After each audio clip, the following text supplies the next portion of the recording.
Books can take you anywhere, from magical lands with wizards to the real world of astronauts, animals, and inspiring people.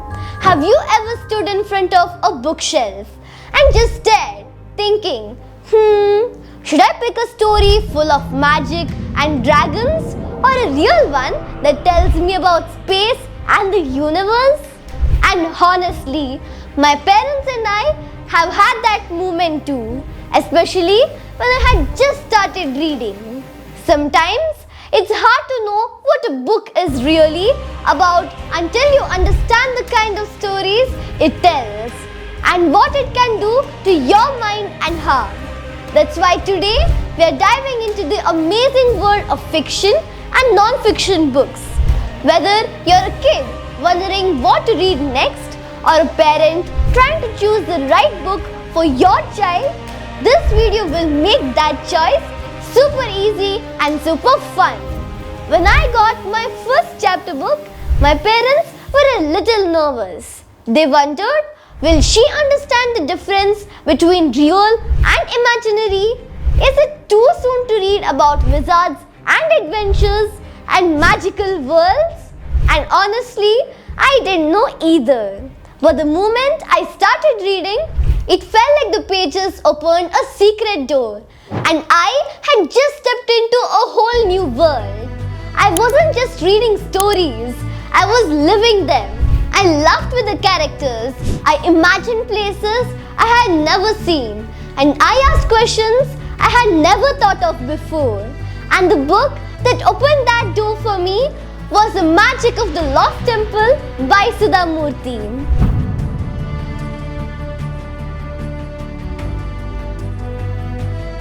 It wasn't about magical spells or flying broomsticks, but it had something even more special. Stories that felt real, characters that reminded me of people around me, and lessons that stayed in my heart. That's when I realized books doesn't just tell about stories, they help us feel, think and grow. So what exactly is fiction? Fiction is a story that's made up from someone's imagination. It might have talking animals, magical powers, mysterious clues, or even kids who save the world. Some fiction stories feel totally magical.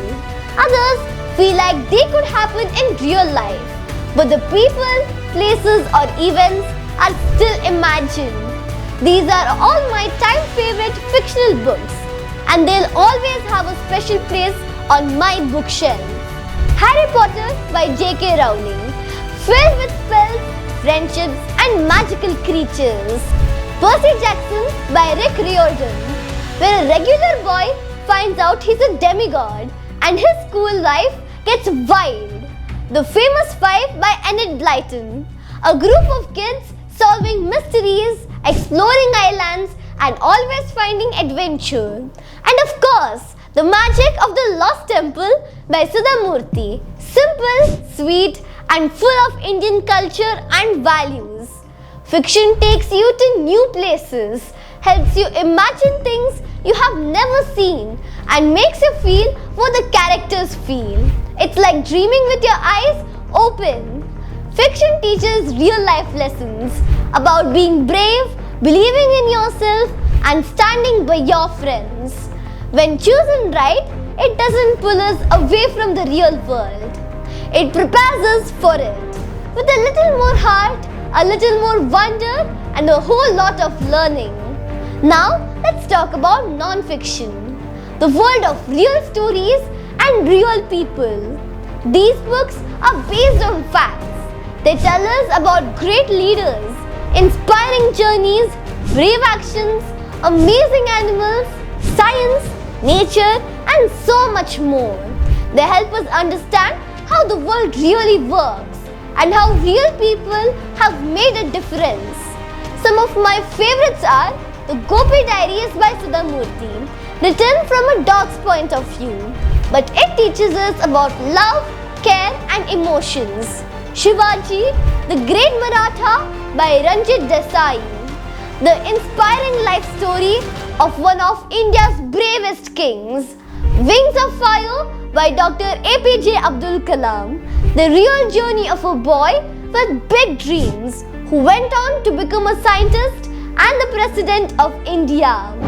These are just a few gems from the non-fiction world, real stories that leave a real impact. Non-fiction books may not have dragons or fairies, but they have something even more powerful: truth, courage, and the stories of real people who changed the world. They remind us that we don't need magic to be extraordinary, just a curious mind, a kind heart, and the courage to dream big. So which one should you choose? Well, if you love getting lost in magical lands, meeting wild characters, and living 100 lives in one, fiction is your perfect match. But if you're curious about how the world really works, love animals, inventions, nature, or brave real-life heroes, then non-fiction will open your eyes in ways you've never imagined. And here's the best part: you don't have to pick just one. When you read both fiction and non-fiction, you don't just enjoy stories. You grow ideas. You build imagination. You unlock knowledge. It's like having best of both worlds: creativity and truth, dreams and discovery. That's the real magic of reading. I didn't start with big books or long chapters. I think I was around 5 when I first fell in love with bedtime stories and fairy tales. But it actually started even earlier.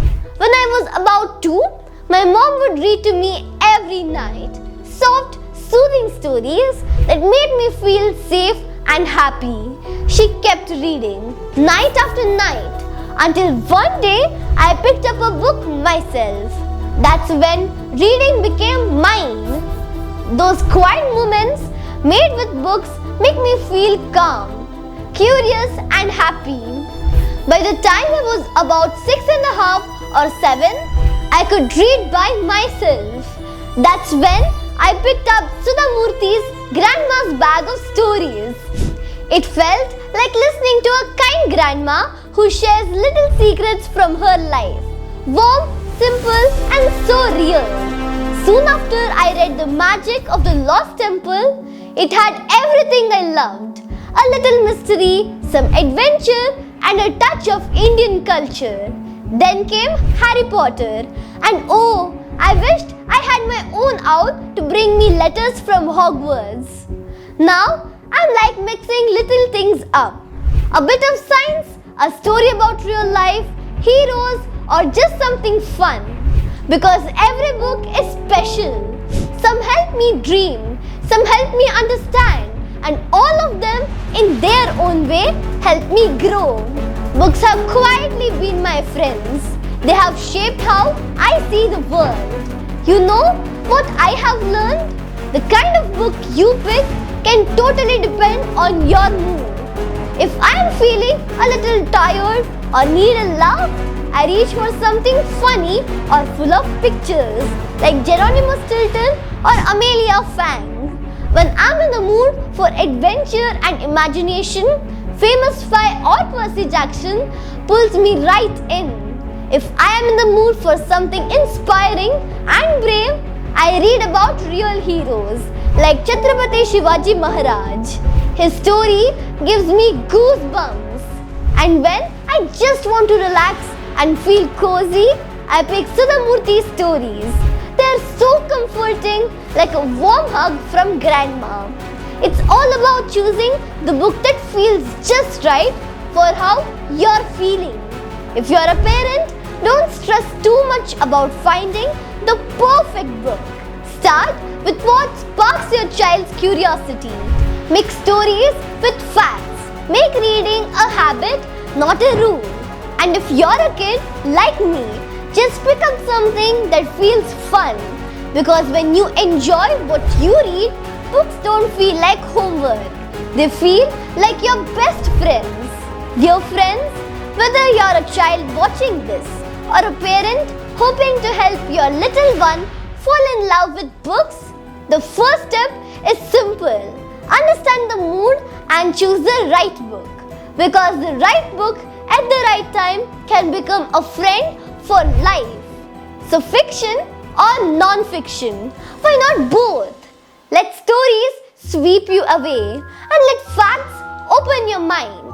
Books don't just teach us, they become our quietest friends, our bravest guides and our loudest cheerleaders. If this video made you smile or sparked a little curiosity in you, don't forget to like, share and subscribe for more magical moments with books. Until next time, keep exploring, stay curious and let your heart keep reading. Signing off, Peach Pills Bailey. See you next time.